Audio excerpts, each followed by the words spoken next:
Here's a question that you might not like. Why is it that you would probably never break your word to your manager, but you break your word to yourself every single day?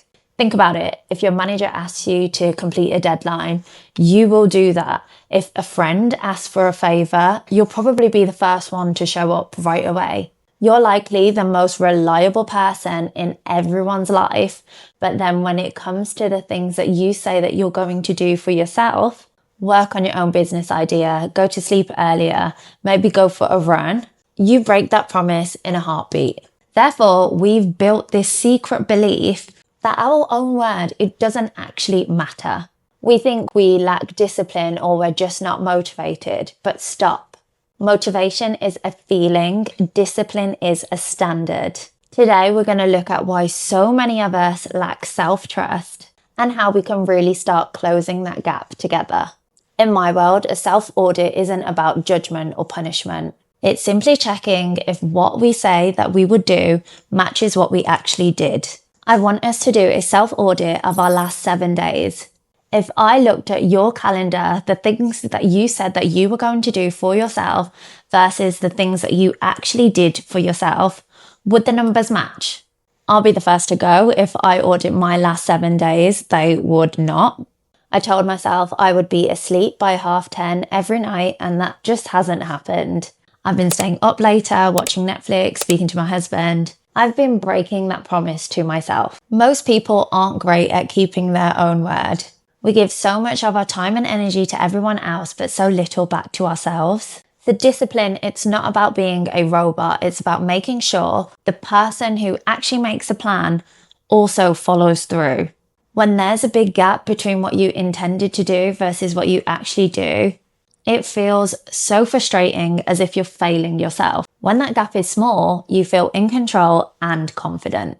I've seen this in classrooms, as I used to be a secondary school maths teacher. I've seen it in management and in my personal life. We fail at discipline because we treat every single action as if it's a new choice. Should I finish answering that question? Should I send that email? Should I go to sleep now? Every time we ask, should I, we are draining our mental battery. We're entering into a negotiation with the tired and stressed version of ourselves that just wants the easy way out. Success Subtext is about settled decisions. If discipline feels hard, it's usually because you are asking yourself to make the same choice over and over instead of just the once. You're negotiating with yourself. A settled decision means Tuesday, that is the day that I am working on my business. 10:30, I'll do everything to make sure I'm ready to sleep. Gym 5 days a week, no problem. Discipline, it isn't willpower, it is just removing that choice. When the choice is removed, the resistance disappears. As a teacher, I know that students thrive when they know what is coming up next, how much to practice, what to focus on. We are no different.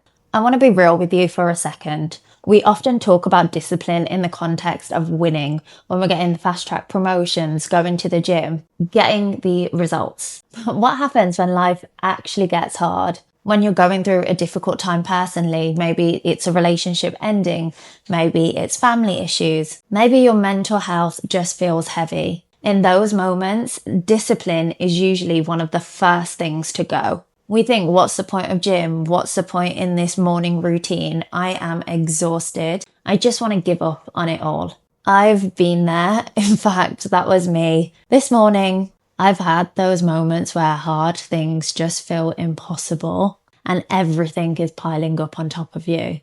But that's exactly where the subtext changes. I've realized that when I drop my routines because my personal life's hard, I'm not just giving up on gym or work, I'm giving up on myself. In the middle of those personal battles, the word to yourself is the only thing that you have real control over.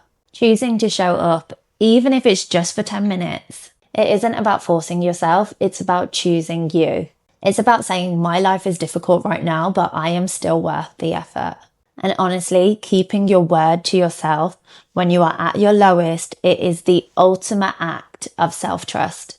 It's what keeps you from spiraling, and it is the subtext to survival.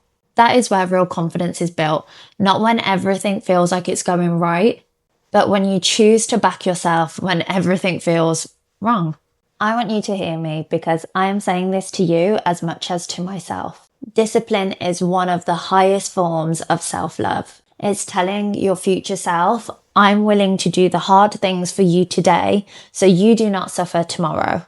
Alignment, manifestation, the things we talk about really wanting, it's impossible without this. You can manifest all of the opportunities in the world, but if you don't have the discipline to show up for them, they could pass you by. Discipline is a subtext of every dream that actually became a reality. So let's walk away and self-audit our self-trust together. I want us to do these 3 things. Ask yourself, what is that one small thing that you keep telling yourself to do, but you just haven't yet? Let's do it today, not for the results, but to prove that our word is strong. Now, where are you treating a settled decision like a new choice and wasting your energy? And finally, if you were your own manager, would you back yourself based on your own track record of keeping your word this week? If you give me your time, I do not take that lightly. Stop letting yourself off the hook. You are worth the effort. I'm Jag Dhaliwal. Let's keep looking at the subtext. I'll see you next week.